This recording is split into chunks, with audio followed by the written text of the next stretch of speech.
Tem alguém tocando a campainha. Quem será? Ei, eu acho que é Jesus. Ah, é sim! Pode entrar! Meu coração é uma casinha que precisa de atenção. Ela precisa estar limpinha com a água da salvação. Meu coração é uma casinha e o telhado é a mão de Deus. Ela precisa ter a luz pra afastar a escuridão. Está firme sobre a rocha que é Jesus. Janela, janelinha, porta e campainha. Eu sou uma casinha e Jesus mora em mim. Piso e telhado, paredes no quadrado. Eu sou uma casinha e Jesus mora em mim. Lá, lá, lá, lá, lá, lá, lá, lá.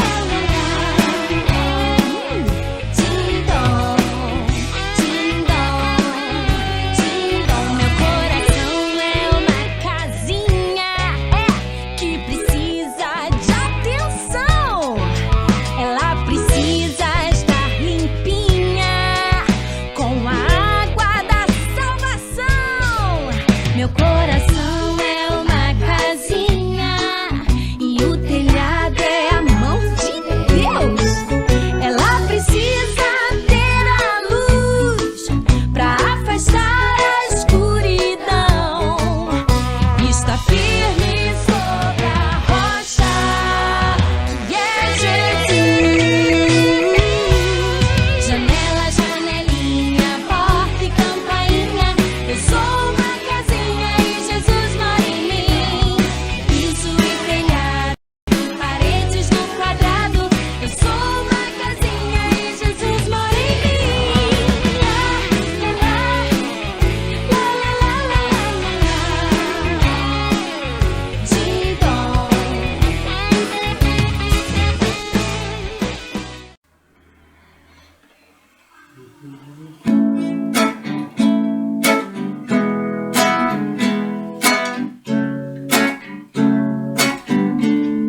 O vento balançou meu barco em alto mar. O medo me cercou e quis me afogar. Mas então eu clamei ao filho de Davi. Ele me escutou, por isso estou aqui. O vento ele acalmou, o medo repreendeu. Quando ele ordenou, o mar obedeceu. Não temo mais o mar, pois firme está minha fé. No meu barquinho está Jesus de Nazaré. Se o medo me cercar, ou se o vento soprar, seu nome eu clamarei, ele me guardará. Não temo mais o mar, pois firme está minha fé. No meu barquinho está Jesus de Nazaré. Se o medo me cegar, ou se o vento soprar, seu nome eu clamarei, ele me socorrerá. Hoje nós vamos contar a história de um homem chamado John Wesley. Foi ele que começou o movimento metodista. Mas John Wesley nem sempre foi uma pessoa tão querida e importante quanto ele é nos dias de hoje. Em 1735, há muito tempo atrás, com 32 anos de idade, ele resolveu participar de uma missão, indo evangelizar nos Estados Unidos. Sabe o que aconteceu? A viagem foi um fracasso. E para ajudar, no meio do caminho, uma tempestade enorme começou a balançar o navio. John ficou com muito medo de morrer, mas dentro do navio ele ouviu algumas pessoas que cantavam com muita fé e que estavam muito calmos. Isso deixou John intrigado. E sabe o que é impressionante? Nem as crianças, nem os adultos daquele grupo de cristãos estavam com medo. John ficou boquiaberto, e essa experiência foi muito importante para a vida dele. Depois disso, ele começou a olhar para dentro do seu coração e a se perguntar sobre a sua vida. O que tinha de errado com ele?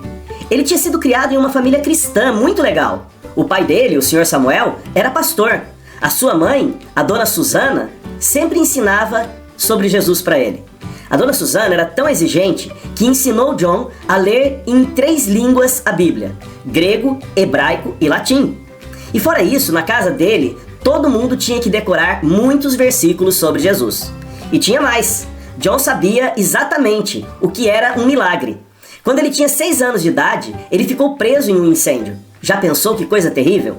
A casa onde ele morava foi completamente destruída pelo fogo. E para piorar as coisas, ele estava no 2º andar da casa e não tinha como sair de lá.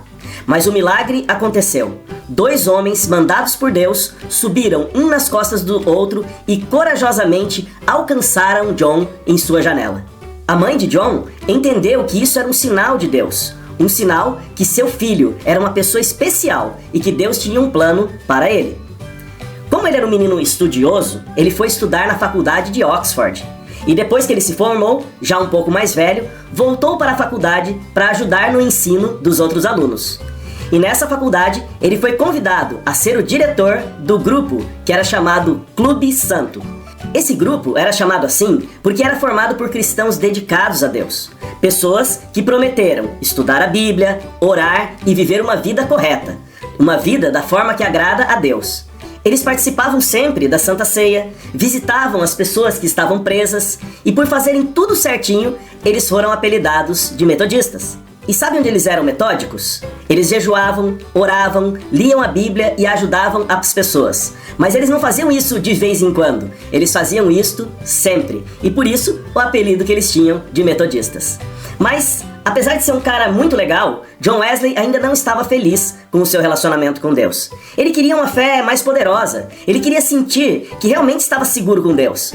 Mas a verdade é que ele ainda não tinha encontrado a Deus de uma maneira que seu coração ficasse satisfeito. Mas, no dia 24 de maio de 1738, aconteceu uma coisa muito diferente. Ele não estava muito afim de ir para um culto, mas ele participou daquele culto. E lá, as pessoas estavam lendo a explicação da Bíblia, e ele ouviu sobre o poder de Deus para salvar e transformar a vida de uma pessoa. Naquela hora, John foi tocado por Deus. Ele contou no seu diário que sentiu seu coração aquecer de uma forma que ele nunca tinha sentido. E naquele momento, ele percebeu que Deus estava com ele e que ele podia confiar plenamente em Jesus, porque Jesus tinha salvado ele da morte e do pecado. Ele entendeu que ele estava seguro nas mãos de Jesus. Legal, né? Sabe o que aconteceu depois? John Wesley tinha um amigo chamado George, e George fazia parte do Clube Santo. Ele era uma pessoa bem legal. Ele pregava a palavra de Deus para trabalhadores pobres, em especial para mineiros que trabalhavam com carvão e que estavam se convertendo a Jesus. Então, esse amigo pediu a ajuda de Wesley, porque ele tinha muito trabalho a fazer. Mas John Wesley não tinha certeza se era uma boa fazer isso ou não. Ele não estava muito certo se era apropriado pregar ao ar livre. Ele preferia pregar dentro da igreja. Mas, para ajudar o seu amigo, ele resolveu tentar.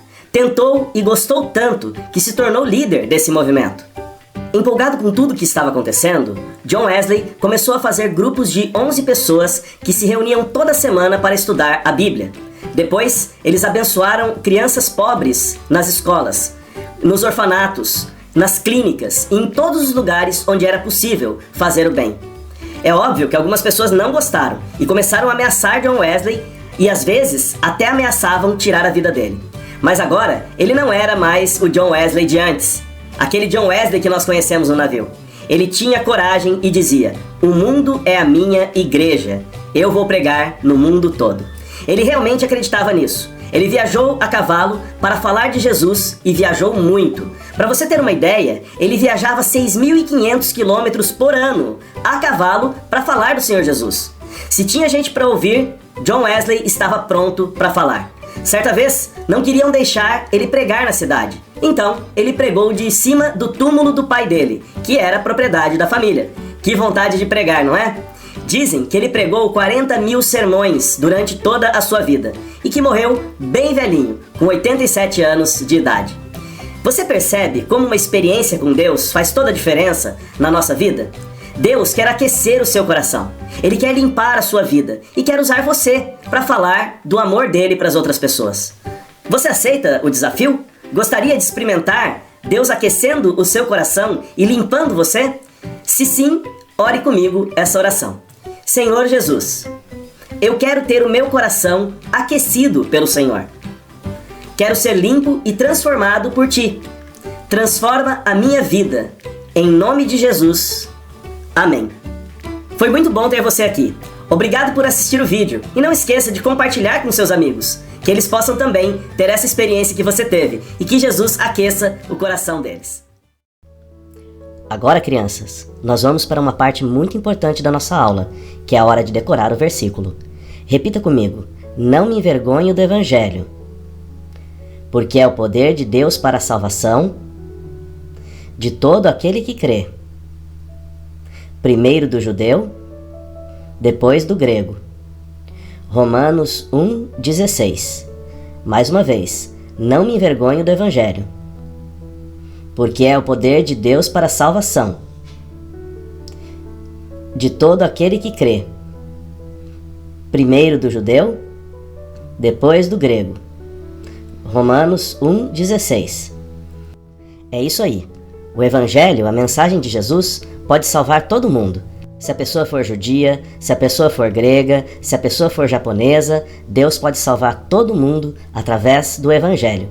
A mensagem de que Jesus morreu na cruz para nos salvar dos nossos pecados. E para isso, nós temos apenas que crer em Jesus. Uma ótima semana para você. Tchau, tchau.